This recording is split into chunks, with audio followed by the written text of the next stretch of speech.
The private luncheon was supposed to be an exercise in reconciliation, a guarded gathering where old wounds could finally begin to close. Instead, one cutting remark changed the atmosphere in seconds. Catherine froze. William pushed back his chair.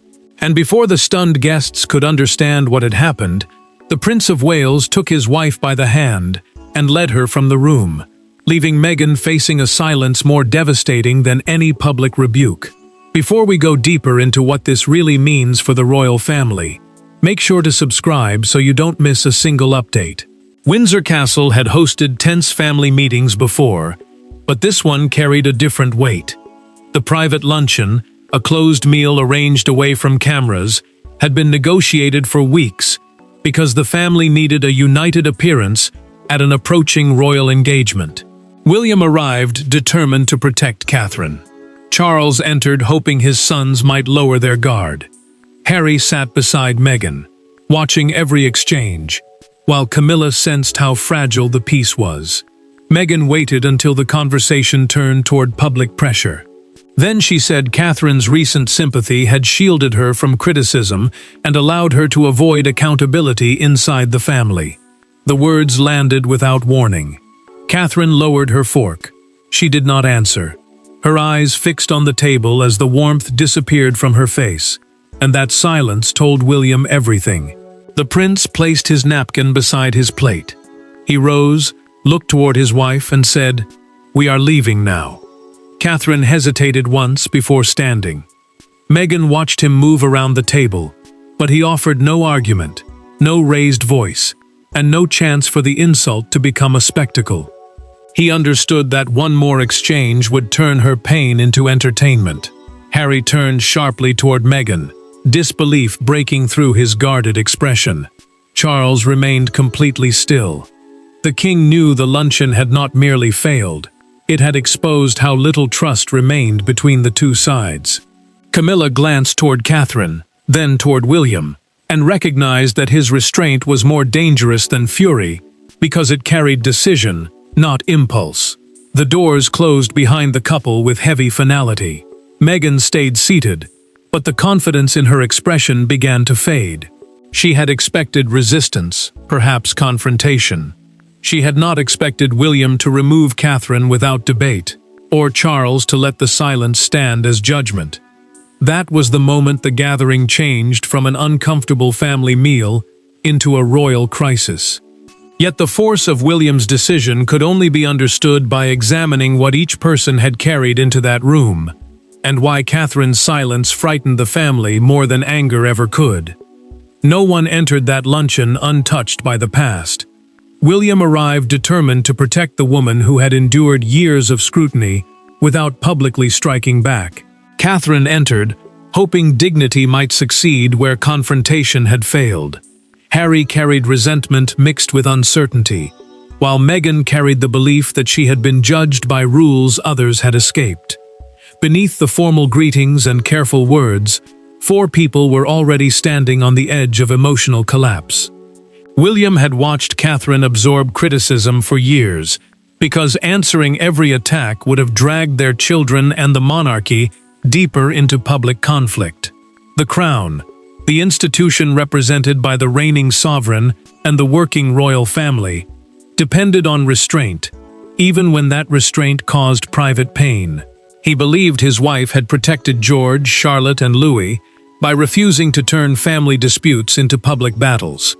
Now he feared that her silence was being mistaken for permission. Catherine had agreed to attend for a more personal reason. She did not want the bitterness between the adults to shape how their children understood one another. George, Charlotte, and Louis were growing old enough to sense distance, whispered tension, and missing relatives. She feared that another failed meeting would make the separation feel permanent, not only for William and Harry, but for the next generation. Before entering the dining room, Catherine stopped her husband in a quiet corridor. She placed one hand against his arm and asked him not to react to every sharp word. William studied her face, knowing she was asking him to tolerate discomfort for the sake of peace. He promised to remain calm, then his voice hardened slightly. He would stay silent, he said, unless someone attacked her directly. Meghan entered with a different wound. She believed Catherine had always received patience, protection, and understanding that had never been extended to her. Every sympathetic headline about the princess felt like proof of an unequal system. Harry understood that anger, yet he also knew this gathering might be their final realistic chance to repair trust with William. Harry paused outside the dining room doors before the meal began. He turned toward Meghan and lowered his voice. "Please don't turn this into another battle." She looked at him with disappointment, hearing caution where she wanted loyalty. He repeated that he supported her, but warned that one careless sentence could destroy the fragile opening they had been given. Charles watched both sons enter and felt a private desperation he could not show. The king needed them capable of standing together during moments of national duty, because division at the center of the family weakened every public message of stability. Camilla noticed something even more immediate. Beneath the table, Catherine kept twisting her wedding ring, slowly and repeatedly, while pretending to follow the conversation. The queen consort understood that gesture. Catherine was not calm. She was holding herself together. Their emotions had not begun at that luncheon table, because one earlier encounter had already planted the resentment Meghan finally allowed to break into the open. The insult at Windsor was not spontaneous. Its roots stretched back to a spring reception where one private exchange shattered the fragile understanding between the two women. What appeared publicly to be a polite royal gathering concealed a confrontation remembered by everyone who witnessed its aftermath. From that evening onward, Meghan believed Catherine had deliberately diminished her, while Catherine believed she had stopped a family dispute from becoming a national scandal. Tension had already been growing through strained calls, formal emails, and arguments over who could speak for the family. Meghan wanted direct access and a stronger voice in future appearances. Catherine feared that private conversations were being repeated outside the palace in distorted form. She quietly asked senior staff to keep negotiations formal, not to punish anyone, but to protect every word from being twisted into another public accusation. Clarence House became the point of no return. The spring garden reception had been arranged to project unity before a demanding season of royal engagements. Palace protocol, the system of rules controlling speeches, appearances, and precedents, had placed Charles at the center of the program. Meghan had expected a prominent speaking role. When the final order removed it, she believed Catherine had intervened behind closed doors. Meghan found her in a side corridor away from the guests. She did not begin with caution. She accused Catherine of using palace rules to block her speech, while pretending to have no influence over the decision. The princess kept her voice low and explained that Charles had approved the speaking order himself. She insisted she had neither requested nor welcomed the change. Meghan refused to accept that answer. She said Catherine always benefited from choices she claimed not to control. The accusation struck deeper than the lost speech, because it suggested every act of restraint was dishonest. Catherine warned that continuing the confrontation would create precisely the scandal they had both promised to avoid. Yet the Duchess stepped closer and delivered the phrase that would never leave the family. "Your silence is a strategy, not kindness." William arrived before Catherine could answer. He heard the final words and stopped. The prince did not interrupt, but his expression changed as he looked from his wife to Meghan. Catherine asked him to leave the matter alone, yet he understood immediately that this was not a disagreement over one speech. It was an attack on the very restraint she had used to protect the family. Harry challenged Meghan later inside their private car. He told her that she had misjudged Catherine's role and turned a scheduling dispute into something personal. Meghan remained certain that the future queen was protected from consequences others were forced to endure. He warned that William would remember the words. She replied that perhaps someone needed to say them. Catherine chose not to give Charles the full account. She feared humiliating Harry and destroying what little family contact remained. That mercy buried the conflict. but it did not end it. When the same accusation returned across the luncheon table, William understood the truth. This was no careless remark. It was the reopening of a wound Catherine had tried to bury. William had already removed Catherine from the room when something inside him changed. He stopped in the corridor, looked at his wife's shaken face, and realized that leaving without answering could allow Meghan to redefine what had happened. Catherine urged him to keep walking.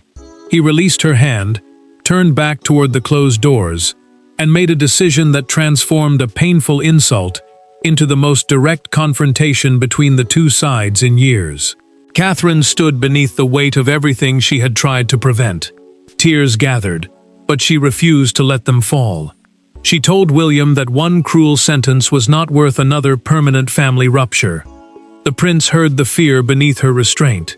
He also understood why the moment mattered. If he stayed silent now, the remark could be repeated later as accepted truth, and her suffering would become another weapon in a battle she had never chosen. William asked a senior aide to remain with his wife. Then he returned alone. The dining room doors opened, and every voice died. Meghan sat upright. Harry turned toward his brother. Charles watched the future king cross the room with a calm that felt more dangerous than rage. The prince stopped opposite Meghan and spoke without raising his voice.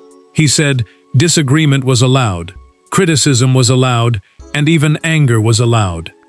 But using Catherine's pain to question her character was not honesty. It was cruelty.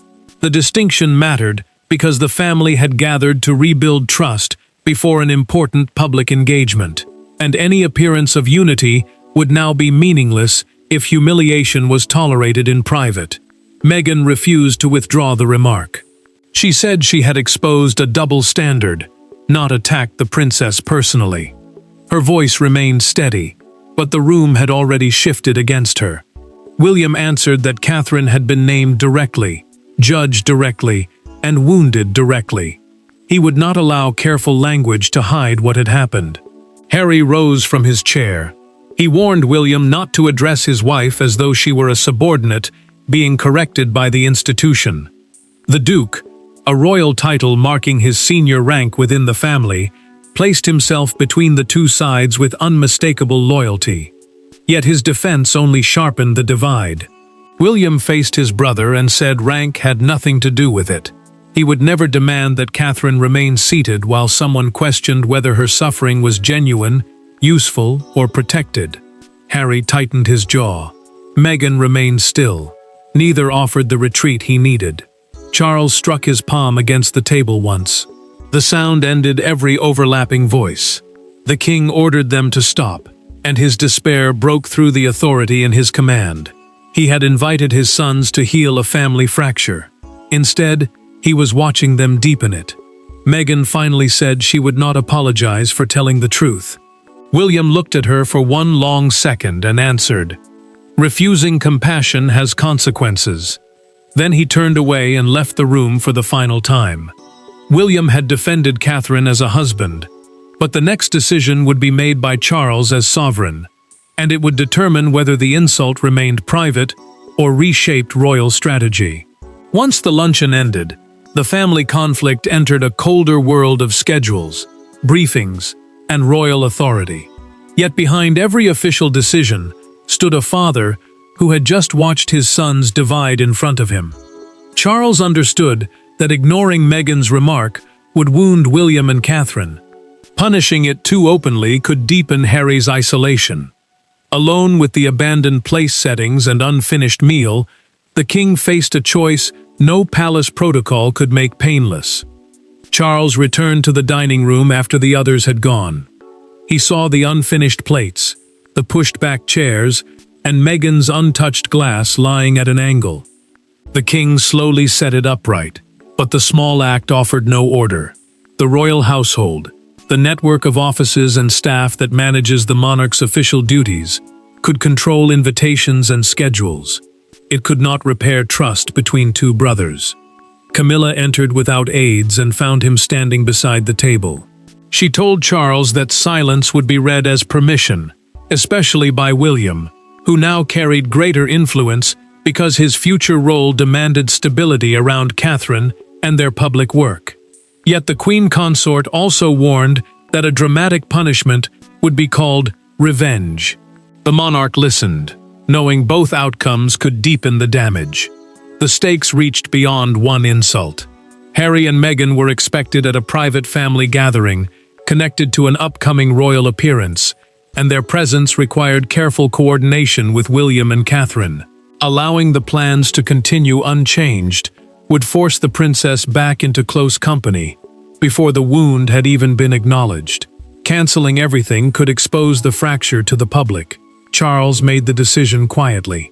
Meghan and Harry would be removed from the private gathering until a direct apology was offered to Catherine.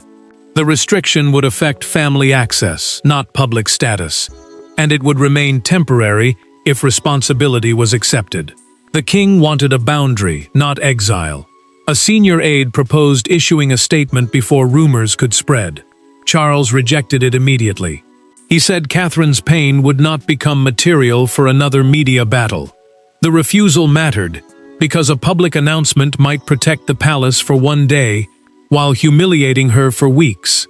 He would not turn her private distress into proof of royal control. William received the decision through a secured call. He did not celebrate. The prince asked whether Catherine's name could be removed from the internal explanation, and whether the restriction could be described simply as a change in family arrangements. He wanted her protected, not used as the justification for punishment. Charles sat at his desk and signed the revised attendance briefing, the document listing who would attend and how the gathering would be managed. He set down the pen and told Camilla that protecting the institution had once again required him to disappoint one son in order to defend the other. The decision remained private for only a few hours, because Harry's reaction transformed a controlled restriction into a family fracture that could no longer be quietly contained. Harry received the revised invitation list in a quiet sitting room, with Meghan standing only a few feet away. He read the short explanation twice, then crushed the paper slightly between his fingers. The message was unmistakable. Without an apology, they were no longer welcome at the family gathering. For Harry, the exclusion awakened every old grievance. For Meghan, it confirmed every fear. For William, it proved that the luncheon had crossed a line that words alone could not erase. Harry read the palace communication again, searching for softer language that was not there. Their attendance had been suspended until the remark was addressed directly and privately. The family gathering, a closed event for relatives rather than an official public ceremony, had been designed to show stability before a major royal appearance. Their removal, therefore, carried more than social embarrassment. It signaled that trust had broken at the center of the family. Meghan did not shout. She sat down, folded her hands, and said they were punishing her for refusing to accept the palace version of events. Her calm made the moment heavier. She believed the restriction proved that Catherine could be protected from criticism, while anyone challenging her would be pushed outside the circle. Harry reached for the telephone and called Charles. The Duke demanded that the decision be reversed, accusing the family of defending Catherine at Meghan's expense. His anger carried years of resentment, because every exclusion felt like confirmation that his place had always depended on obedience. Yet the king refused to be drawn into another argument. Charles told him plainly that he had heard the remark himself. The monarch said William had not invented the insult, exaggerated it, or manipulated the response. That answer stopped Harry for a moment. He could attack palace advisors and question his brother's motives, but he could not dismiss the father who had been sitting at the same table. Catherine sent no demand for punishment. She stood beside William later and asked whether the restriction would make reconciliation even harder. The princess feared that defending her dignity might deepen the separation between the brothers and eventually touch their children. Her concern mattered because she had attended the luncheon to protect those family ties, not destroy them. William answered with painful certainty. He said reconciliation without boundaries was only permission for the same harm to happen again. The prince admitted that hearing Catherine's suffering questioned had changed something inside him. He could forgive disagreement. He could not accept cruelty disguised as honesty. The consequences arrived quickly. Joint planning meetings were cancelled. Seating arrangements were rewritten. Communication between the households was restricted to senior secretaries. The officials trusted to handle sensitive messages without emotional confrontation. Each change created distance, and every new layer of formality made the family feel less like a family. Harry finally told Meghan they would not apologize under pressure. She looked toward the closed door and said nothing. For the first time, she understood that his fierce defense might not save her place. It might make her isolation permanent. Yet the fracture did not reach its true turning point through official calls or revised schedules. It came when Catherine requested one private conversation that no husband, aide, or monarch could control. Catherine surprised everyone by asking to meet Meghan alone. No William, no Harry, no palace advisors waiting between them. The two women entered a small morning room, carrying years of suspicion, comparison, and unspoken hurt. For the first time, neither could hide behind husbands, titles, or institutional language. What followed was not a dramatic reconciliation. It was something harder. An honest conversation in which both were forced to confront the damage their assumptions had caused. Catherine requested the meeting because she refused to let the final memory of the luncheon be William leading her away in pain. She did not want that moment to define her as helpless, nor did she want the prince's protection to become another reason for resentment. The morning room, a smaller private sitting room used for personal conversations, offered no grand table, no formal audience, and no place for either woman to perform. Meghan arrived guarded. She expected a demand for surrender, perhaps even a prepared apology she would be told to repeat. Catherine remained standing beside the fireplace, instead of taking the more formal chair. That choice immediately changed the balance. The princess was not there to judge from a position of rank. She was there to speak as one wounded woman to another. Catherine began without anger. She said the remark had not hurt, because it was critical. She had lived with criticism for years. It hurt, because Meghan had suggested her suffering had been useful, protected, or turned into a strategy. The princess explained that sympathy had not erased fear, pressure, or the need to remain strong for her children. It had only made those private struggles more visible. Meghan listened without interrupting. Then she admitted that she had viewed Catherine as the beneficiary of a system that judged them by different standards.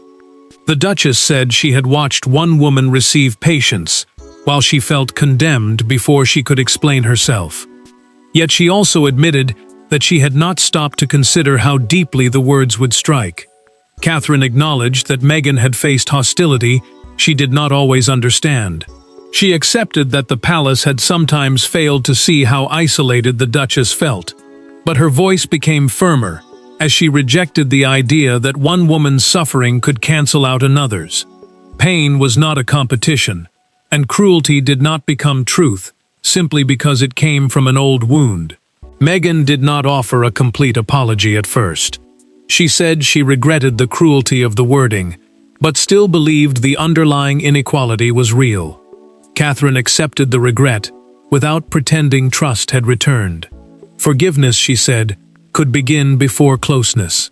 Respect could return before affection. But neither could survive without responsibility. Silence settled between them. Then Meghan finally said, "I should not have spoken to you that way." Catherine held her gaze and answered, "No, you should not have. But now we decide what follows." Their words did not restore the old relationship, but news of the luncheon had already escaped the palace, and the world was preparing to judge a private wound with public certainty. By the following morning, the private luncheon was no longer private. The story spread across television studios, newspaper offices, and crowds gathered outside royal gates. Every version differed, but one image dominated. William, guiding Catherine toward a waiting car, his hand placed protectively behind her as she kept her face lowered. To some, it showed devotion. To others, it revealed a family incapable of surviving honest criticism. The monarchy's private pain had become a national argument. Conflicting accounts reached the press within hours. One version focused on the abruptly ended meal. Another pointed to revised family invitations. A third described William's departure with Catherine as proof that the rift had exploded beyond repair. The leak mattered because the luncheon had been designed to prevent public humiliation. Yet now every private gesture was being judged by millions who had heard only fragments. The London Herald captured the crisis with brutal simplicity. Its front page carried the headline, "Enough. William walks Catherine out," above an image of the couple leaving Windsor. The newspaper treated his protective act as a royal breaking point. That framing mattered because William had tried to remove his wife from a spectacle, but the photograph transformed his restraint into a public declaration of war.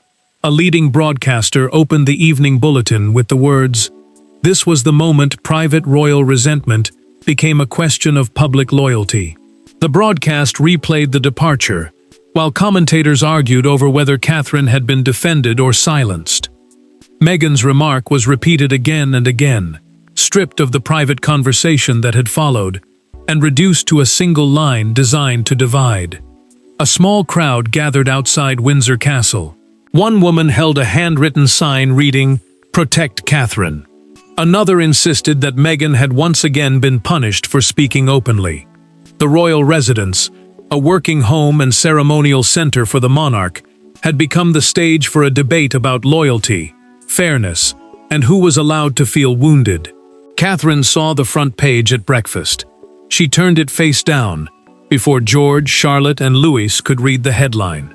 The princess had endured public scrutiny before, but this time the children were old enough to understand that their parents stood at the center of a family conflict. Protecting them became more urgent than correcting the story. William stared at the same image with frustration. The prince had avoided shouting, accusation, and public drama, yet his decision was now being portrayed as an attack. He realized that once private pain entered the news cycle, intention no longer controlled meaning. Meghan watched the coverage in silence. She heard her words repeated, without the regret she had expressed privately to Catherine. For the first time, the Duchess understood how a sentence could become permanent after the speaker had already begun to reconsider it. Charles ended the escalation with a direct order. The king instructed every household to stop anonymous briefings, meaning private information given to reporters without a named source. No side would feed the conflict again. Public opinion could assign heroes and villains, but the family still needed its own verdict. And that verdict would be measured not by headlines, but by what each person chose to do after the anger faded. The luncheon did not end with a perfect reconciliation, nor did it destroy the family beyond repair. Its true consequence was more precise and more permanent. William drew a boundary around Catherine when she could no longer defend herself without deepening the humiliation. Meghan was forced to recognize that personal pain did not justify personal cruelty. Harry learned that loyalty to his wife could not erase the impact of her words. And Charles finally accepted that peace without accountability was never peace at all. Catherine spoke to William privately after the media storm had begun to fade. She thanked him for leading her from the room, but admitted that part of her feared the speed of his reaction would be mistaken for weakness on her part. The princess had spent years proving that restraint was not surrender, and she did not want one painful departure to suggest she had been unable to face Meghan herself. William answered without hesitation. The prince said leaving had never been an act of escape. It had been a refusal to let Catherine's suffering become entertainment for everyone seated at the table. His decision mattered because future public duty depended on private trust, and their children needed to see that dignity did not require a person to remain inside a room where cruelty was being defended as honesty. Meghan made the next move through a handwritten note delivered privately to Catherine. The message contained no argument, no explanation of unequal treatment, and no attempt to soften what had happened. The Duchess repeated her apology and accepted that the remark had crossed a personal line. For the first time, responsibility stood alone, without resentment beside it. Catherine read the note in silence. She folded it carefully and placed it inside a drawer. The gesture did not mean that trust had returned, or that years of suspicion had disappeared. It meant something smaller, but essential. The wound had finally been acknowledged by the person who caused it. Harry and William did not suddenly become close again. Through Charles, however, the brothers agreed that future family meetings would require clear boundaries, private conduct, and one unbreakable rule: no one would weaponize personal health, grief, or emotional hardship. The king treated the agreement as more than family etiquette. It became protection against the kind of private cruelty that could destroy every public promise of unity. Charles later restored Meghan and Harry's invitation to another private gathering after Catherine confirmed that the apology had been received. The monarch chose measured mercy instead of permanent exile, proving that accountability could lead back toward inclusion without pretending the damage had never happened. William's choice became the final verdict on the luncheon. He placed Catherine's humanity before royal appearance, and refused to perform harmony while she was being wounded. Meghan learned that compassion could not be demanded while being denied to someone else. Harry discovered that devotion did not remove responsibility. Catherine showed that forgiveness could begin without immediate trust. The doors that closed behind William and Catherine did not seal the family's destruction. They marked the moment silence stopped being mistaken for peace, responsibility replaced performance, and the monarchy chose dignity over appearances. Thanks for watching. Please don't forget to like and subscribe, and we will see you in next one.